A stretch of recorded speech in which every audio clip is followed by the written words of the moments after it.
It seems like a lot of fun doing what you do. Well, it is fun. It's an art.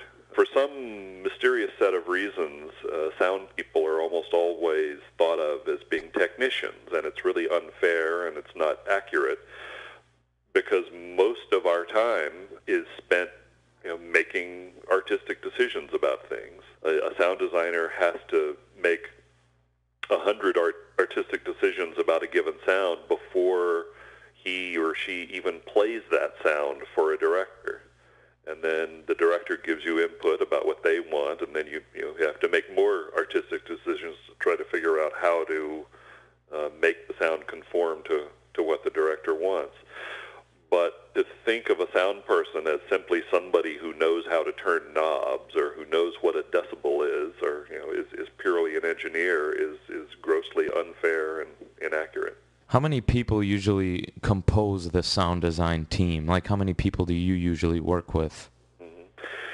That's something that digital technology has really changed. A really big film like Apocalypse Now in the 1970s would often employ 30 to 40 people just editing the sound for the film, editors and assistants, including the sound designer.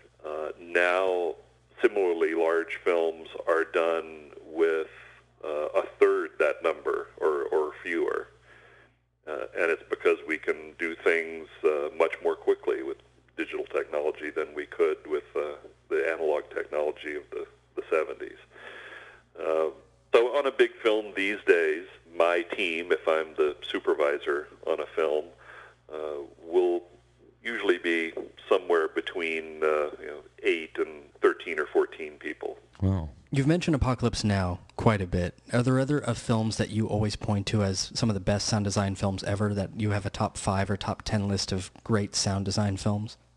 Well, I certainly don't have an absolute top 5 list, but several of the films of Orson Welles, talking about older films, are wonderfully sound designed movies. I don't know, there's so many rushing through my brain at the moment, and they're not all American movies either. I think Once Upon a Time in the West, the yes. Joe Leone movie, is a classic movie for sound design, especially the first 15 or 20 minutes of it. Yeah, I just recommended that, and I mentioned that specifically as being one of the films I point to as great sound design, along with certain sections of The Shining, and then certain sections of Whatever Happened to Baby Jane, for some reason, really struck me as effective. So yeah, absolutely, yeah.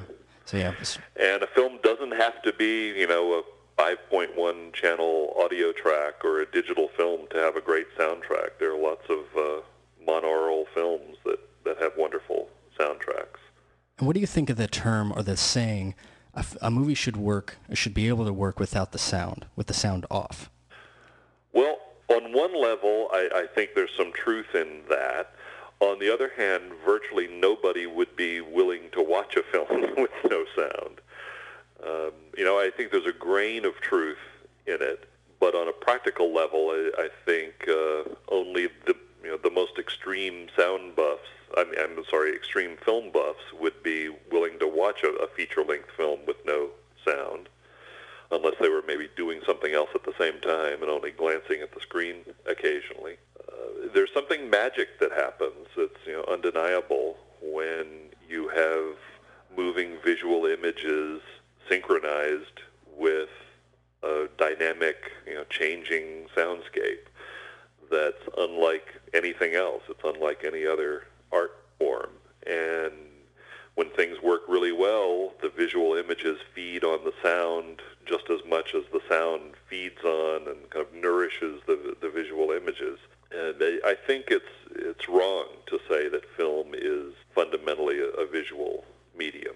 I think that most of the people who say that don't really have a very deep understanding of how cinema works. Does the MPAA take into account the sound when they're rating the film, or is that just the content that's on the screen? They do take into account the sound, and in fact, sometimes we have to modify the mix of a film to get the rating that we want. Sound affects people very emotionally. Mm-hmm. It's been said that sound sneaks in the side door to the which is That's great. That's great. Unnoticed, but so you don't, as you're watching a movie, you may not be thinking, oh, the sound is having this effect on me, and this sound is having this effect on me. You ascribe what's going on to what you're seeing on the screen, and maybe the actors. You're not thinking that a certain sound effect is having an effect on you, but it is. Mm-hmm. And we find very often that in an action sequence, if we make the gunshots quieter, it will get a PG-13, whereas it would have gotten an R otherwise. That's that's another thing where I don't think people realize. I didn't even realize that, but that's a great thing to think about. Yeah.